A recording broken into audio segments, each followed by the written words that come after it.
This was me 6 years ago. Despite what the most seasoned investors in the world would say, I'm doing the exact opposite and withdrawing what little money I'd put in an investment account to buy crypto. Now, lucky for me, many of the top investors in the world were wrong, and since then, I've been able to profit almost $250,000 and in the process do things that I never thought were possible. But the landscape to crypto is much different than when I first started. If you were just to jump in and start buying crypto, it would most likely end up in a disaster, but there's 5 key things I would do if I was starting over. And I can't promise you that these 5 things will make you $1 million because that would be a lie. But what I can guarantee is that it will make you light years ahead of where I was when I first started crypto investing over 6 years ago. And to up the stakes, if you can guess which one of these out of the 5 has made me the most money in the comments below, I'll give a prize to some of the correct winners. To explain the first thing I would do, I need to introduce to you this house. And when designing a house, we can make a mansion or a tiny home, we can give it a fancy roof, or give it a bunch of windows, but no matter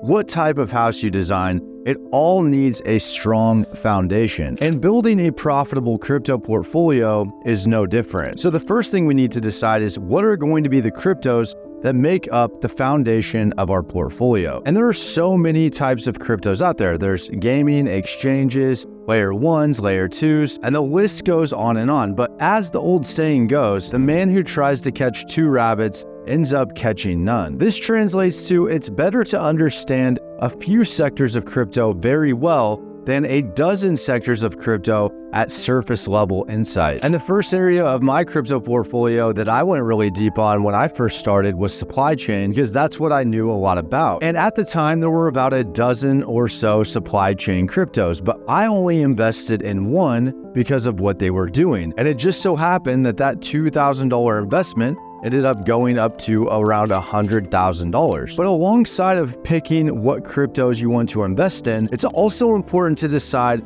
what percentage you want to invest in each one. If you invest too much into one particular crypto and for whatever reason something happens to that project, your entire portfolio is going to be at risk, which is why I don't like to invest more than 20% of my entire portfolio into one crypto, and I'm actually closer to 10% in most of my positions. So having a well-constructed house with proper infrastructure doesn't mean that we're in the clear. There is a massive problem in the crypto space that I wasn't aware of when I started, and to see this problem, an old story illustrates this very well. And that story is Jack and the Beanstalk. If you are familiar, the story goes like this. Jack sells his family's only cow for some magic beans. And in Jack's case, it ends up working out because these beans lead him to a lifetime of treasures. Unfortunately, this isn't how it plays out in real life. Similar to the wild promises of the magic beans, people or projects will come along and say that they're doing the next big thing, that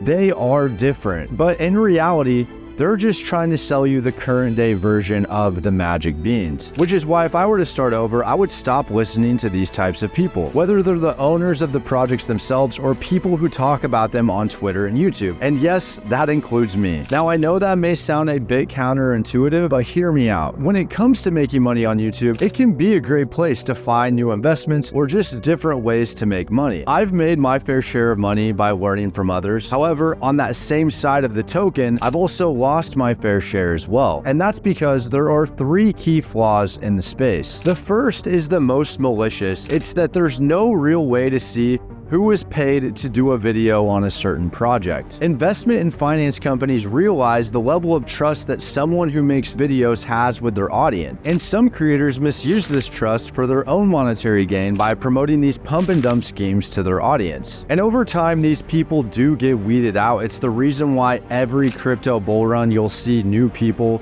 making videos on crypto, but it doesn't mean that there won't be casualties along the way. The second is the people talking about the projects don't truly understand the fundamentals or just bad research. Someone could be accidentally leading their listeners to a downfall because of one little thing they may have missed in research. And even though this isn't malicious, it still holds the same outcome. And the third problem with YouTube, primarily in the finance space, is the inability to understand the circumstances of everyone who watches the video. In some sectors of YouTube, it may not have a negative outcome by someone watching an instructional video. However, the finance space is not the same. For example, if I have $1 million to invest and I spend $10,000 in this very high risk small project, but then someone sees that and then they invest their life savings of $10,000 into that same project, you can see how that can be a problem. My takeaway is this: I still think YouTube and Twitter can be a great place for research and learning, but that's it. It ends there. Something that I personally got burned on in my early days in crypto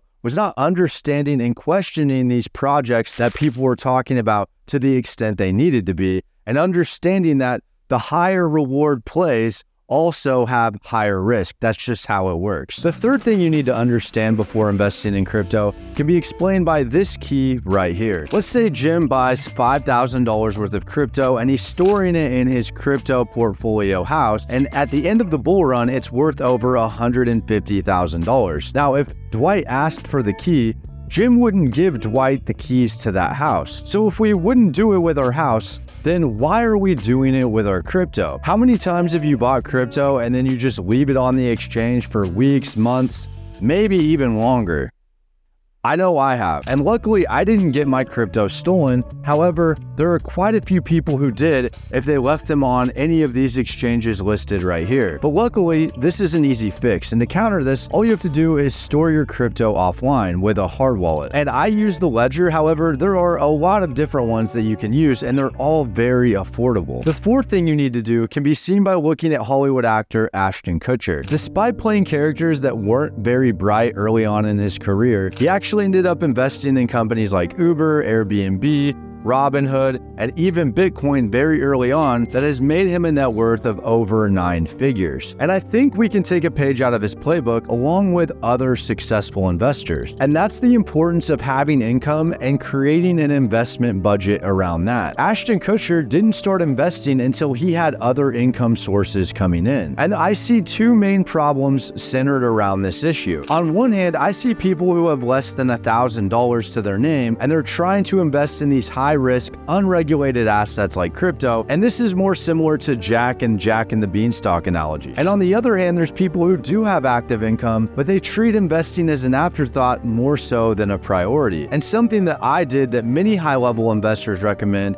is after you have 3 to 6 months worth of saving, is investing 20% of all of your income into assets, not necessarily just crypto. But to be clear, any percentage is better than zero. But that being said, crypto isn't like every other asset class, and if I would have continued to invest all throughout the bull market, I would have made a significantly less amount of money. So it's important to know when to stop investing. And this leads me to the fifth thing I would do, and that is understanding how to maximize profits. And I've lost tens, if not hundreds of thousands of dollars by failing to understand this concept. When I got started in crypto, decentralized finance or DeFi wasn't as popular as it is now, and around 2020, it really started to take off. In short, it allows crypto investors to earn interest on the crypto that they're holding by staking or lending out that crypto to other users. For example, there's a project that I'm invested in that I earn 12% per year on that investment. And that may not sound like a lot, but if I put $10,000 into that token and then I hold that for 2 years, that's a $2,400 increase